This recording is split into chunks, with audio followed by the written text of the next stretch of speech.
প্রত্যেক উদ্যোক্তাকেই তার পণ্যে ব্যবহারের জন্য যে ব্র্যান্ড নেম বা লোগো নির্বাচনের ক্ষেত্রে কিন্তু খুব সাবধান থাকতে হবে। কেন সাবধান থাকতে হবে? আপনি দেখা যাচ্ছে যে এমন একটি নাম দিয়ে আপনার পণ্যটি বাজারে বাজারজাতকরণ করে যাচ্ছেন, কিছুদিন পরবর্তীতে আপনি যখন দেখা যাচ্ছে সেম নামে ট্রেডমার্ক করতে যাবেন, তখন ট্রেডমার্ক অফিস থেকে আপনাকে বলা হবে যে এই নামে আপনাকে ট্রেডমার্ক দেওয়া যাবে না। সুতরাং এই যে দীর্ঘদিন যাবৎ আপনি একটি ব্র্যান্ডের পিছনে বিপুল পরিমাণ বিনিয়োগ করলেন, সেই বিনিয়োগটি কিন্তু আপনার বিফলে যাবে। সুতরাং কোন কোন বিষয়গুলো ব্র্যান্ড নির্বাচনের ক্ষেত্রে আপনাকে বিবেচনায় রাখতে হবে, যাতে করে ভবিষ্যতে ট্রেডমার্ক থেকে আপনার এই জাতীয় কমপ্লেইনগুলো অ্যারাইজ না করে, সে সমস্ত বিষয় নিয়ে ভিডিওতে আলোচনা করব। তো আজকের ভিডিওতে মূলত আলোচনা করব আপনারা যখন আপনাদের পণ্যের ব্র্যান্ড নেম বা লোগো নির্বাচন করবেন, তখন কোন কোন বিষয়গুলো মাথায় রেখে আপনার পণ্যের ব্র্যান্ড নেম নির্বাচন করবেন। তো এক্ষেত্রে প্রথমে আপনাকে যে বিষয়টি বিবেচনা করতে হবে, আপনি যে ধরনের পণ্যের জন্য, অর্থাৎ যে শ্রেণীর পণ্যের জন্য আপনার ব্র্যান্ডটি দিতে চাচ্ছেন, সে ব্র্যান্ডটি ইতিমধ্যেই অন্য কোনো উদ্যোক্তা ব্যবহার করতেছে কিনা সেটি আপনাকে যাচাই করে দেখতে হবে। এটি আপনি ট্রেডমার্কে তল্লাশির মাধ্যমে কিন্তু যাচাই করে দেখতে পারবেন যে এই নামটি অ্যাভেলেবেল আছে কিনা। যদি আপনার নামটি অ্যাভেলেবেল না থাকে, সেক্ষেত্রে কিন্তু আপনি ওই নাম নিয়ে মুভ করার দরকার নেই। আপনার নামটি যদি অ্যাভেলেবেল থাকে, কেবলমাত্র তখনই আপনি সেকেন্ড স্টেপে যাবেন। তো প্রথম স্টেপটা আপনাকে নামটি তল্লাশি করে দেখতে হবে। দ্বিতীয় যে বিষয়গুলো বিবেচনায় রাখবেন, সেগুলো হচ্ছে বাংলাদেশের ঐতিহাসিক কোনো স্থানের নাম, অঞ্চলের নাম বা পপুলার কোনো ওয়ার্ড আপনি ব্যবহার করতে পারবেন না আপনার ব্র্যান্ডের লোগোতে।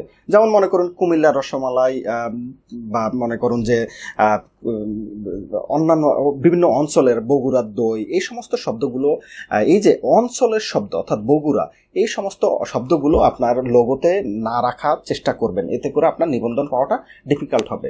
তার পরবর্তীতে হচ্ছে বিভিন্ন জনপ্রিয়, বাংলাদেশে প্রচলিত অনেক জনপ্রিয় শব্দ আছে, এই সমস্ত শব্দগুলো কিন্তু আপনার ব্র্যান্ডে না রাখাটাই উত্তম।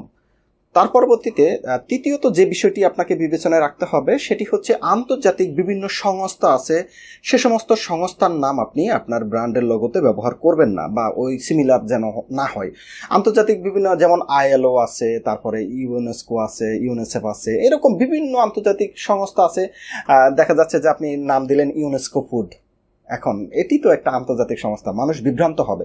সুতরাং এই বিভ্রান্ত যাতে না হয়, সে ব্যাপারে আপনাকে আপনার যখন লোগো, পণ্যের লোগো নির্বাচন বা নাম নির্বাচন করবেন, তখন এই ব্যাপারগুলোতে সাবধান থাকবেন। এর পরবর্তীতে চতুর্থ যে বিষয়টিতে সাবধান থাকবেন, সেটি হচ্ছে আপনার যে নামটি আপনার পণ্যের জন্য ব্যবহার করবেন, এই নামটি যেন কোনো শ্রেণীকে, কোনো গোষ্ঠীকে না করে, হীন না করে, বা দেখা যাচ্ছে যে এই শব্দটি যাতে গোষ্ঠীর ভিতরে দাঙ্গা তৈরি না করে। যেমন আমাদের একটি প্রচলিত শব্দ মুসলিম সুইটস, এটি কিন্তু মুসলিম এবং হিন্দুদের একটি বিভাজন তৈরি করে। সুতরাং এই ধরনের নামগুলো কিন্তু এখন আর ট্রেডমার্ক অফিস থেকে দিচ্ছে না। যেগুলো ধর্ম বা গোত্র, এই জাতীয় বিভাজন তৈরি করে, এই ধরনের নাম শব্দ ব্যবহার করা যাবে না। এর পরবর্তীতে পঞ্চম আরেকটি হচ্ছে যে কোনো গালি বা প্রচলিত যে সমস্ত শব্দগুলো অন্য কোনো মানুষকে উত্ত্যক্ত করে, বা তাকে নেগলেক্ট করে, বা তাকে দেখা যাচ্ছে যে সমালোচিত করে, এই জাতীয় শব্দ কারো বিরুদ্ধে যায়, এরকম শব্দ আপনি আপনার পণ্যের লোগোতে ব্যবহার করতে পারবেন না। সুতরাং আপনি যখন আপনার ব্র্যান্ড নির্বাচন করবেন, তখন কিন্তু এই সমস্ত বিষয়গুলো আপনি বিবেচনায় রেখে আপনার পণ্যের নাম বা ব্র্যান্ডের লোগোটি নির্বাচন করবেন। সেক্ষেত্রে আপনি ট্রেডমার্ক অফিস থেকে উক্ত নামটি নিবন্ধন পাওয়াটা খুবই সহজ হবে। তো এই ব্যাপার নিয়ে যদি আপনাদের আরও কোনো প্রশ্ন থাকে, কমেন্টে আপনাদের প্রশ্নটি করবেন, আমি উত্তর দেওয়ার চেষ্টা করব। ভিডিও দেখার জন্য ধন্যবাদ। আল্লাহ হাফেজ।